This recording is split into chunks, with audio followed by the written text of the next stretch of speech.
What if I told you that one country discovered oil, and instead of becoming corrupt, poor, and divided, it became one of the richest nations on Earth? This is the story of Norway and the money decision that changed everything. Most countries that discover oil fall into a trap.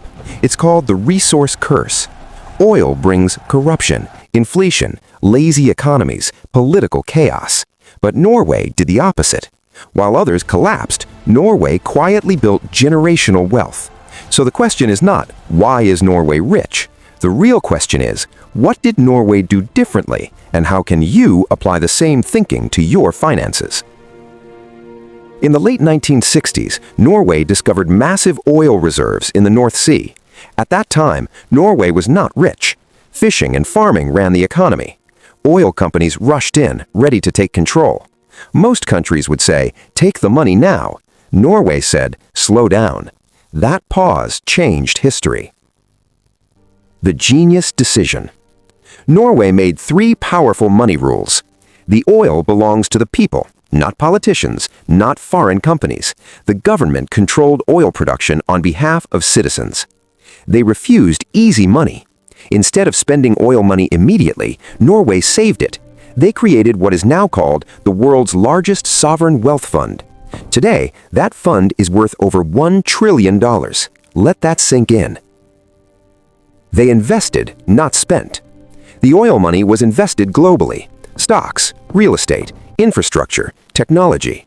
Norway didn't gamble. They didn't steal. They didn't rush. They thought long-term. The mistake most countries made.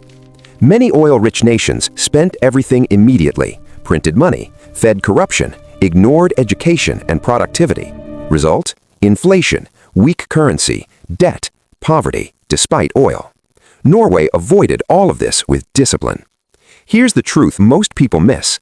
Norway didn't get rich because of oil. They got rich because of how they managed money.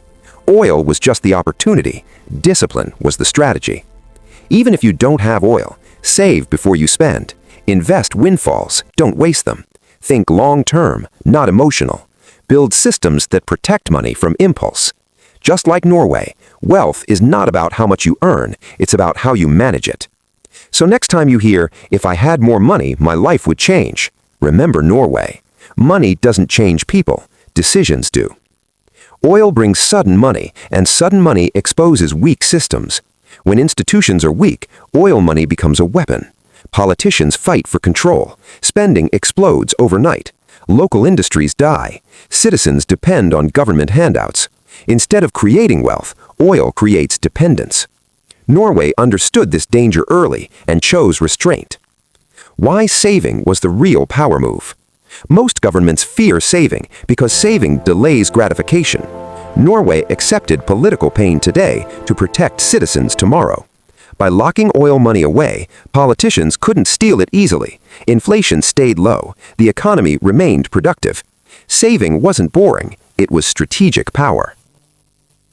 Why investing globally mattered. Norway didn't put all its eggs in one basket. By investing globally, risk was spread. Returns were stable. The economy wasn't tied only to oil prices. When oil prices crashed, Norway didn't. Here's the uncomfortable truth. Most countries fail because leaders think short-term. Norway thought in generations. They asked, what happens when oil runs out? What will our children inherit? How do we protect money from ourselves? Those questions made all the difference. Norway's story proves one thing. Wealth is not about luck. It is about discipline. Whether you're a nation or an individual, money will always expose your habits. If you manage it wisely, it multiplies. If you rush it, it disappears. Subscribe if you want more stories on how money decisions shape wealth, nations, and lives.